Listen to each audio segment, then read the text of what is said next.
त्याकडे सतत सगळ्यांचं लक्ष या चर्चा ज्या आहेत त्या सतत सुरू आहेत। राज ठाकरेंचे शिवसैनिक असतील, शर्मिला ठाकरे आपण बघितलं अमोल तर बाहेर आलेले आपल्याला पाहायला मिळतात। त्यासोबतच मराठी कलाकार जे ते सुद्धा बाहेर आलेले आपल्याला पाहिलं। शर्मिला ठाकरे यांनी जे ते शर्मिला ठाकरे या ठिकाणी बाहेर आलेले, त्यासोबत इतर मनसैनिक असतील किंवा मग मराठी कलाकार असतील, राज ठाकरेंच्या कुटुंबातील व्यक्ती असतील, ते सगळेच या ठिकाणी बाहेर निघताना पाहायला मिळतात।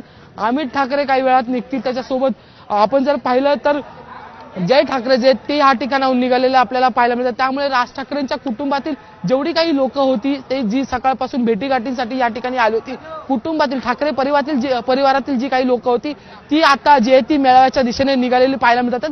आज विशेष बाब म्हणजे की शर्मिला ठाकरे या थेट पायी जे आहेत त्या निघालेल्या आहेत मैदानाकडे जायला, आणि काही वेळातच राज ठाकरे जे ते जाताना पाहायला मिळतील। सगळ्यात महत्त्वाचं म्हणजे की आता शर्मिला ठाकरे गेल्यानंतर काही वेळातच राज ठाकरे निघतील। पोलीस प्रशासन पुन्हा एकदा मोठ्या प्रमाणात तैनात झालेलं आहे, कोणालाही रस्त्यावर येऊ दिलं जात नाहीये, खाली उतरू दिलं जात नाही। जो कोणी मध्ये येत असेल त्यांना साईडला करण्याचा प्रयत्न जो आहे तो पोलीस प्रशासनाकडून करण्यात आहे। वेळोवेळी या ठिकाणाची गर्दी जी आहे ती खाली करण्याचा प्रयत्न करण्यात येत आहे। त्यामुळे शिवाजी पार्क इथे असलेलं शिवतीर्थ म्हणजेच राज ठाकरे यांचं घर या ठिकाणाचा समोरचा रस्ता जो आहे तो खाली करण्याचा प्रयत्न जो आहे तो सतत पोलिसांकडून सुरू आहे। दुसरीकडे याच रस्त्याच्या मागच्या बाजूला म्हणजे शिवाजी पार्कच्या बाजूला मोठ्या प्रमाणात गर्दी जी आहे ती मनसैनिकांची झालेली आपल्याला पाहायला मिळते।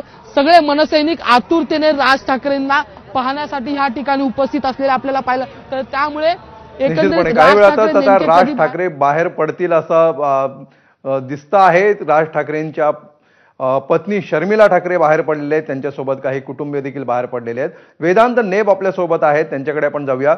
वेदांत, या क्षणी तुम्ही नेमके कुठे उभे आहात आणि काय चित्र सध्या दिसतंय, काय माहोल आहे? थोड्याच वेळात राज ठाकरेंची एंट्री या ठिकाणी होणार आहे।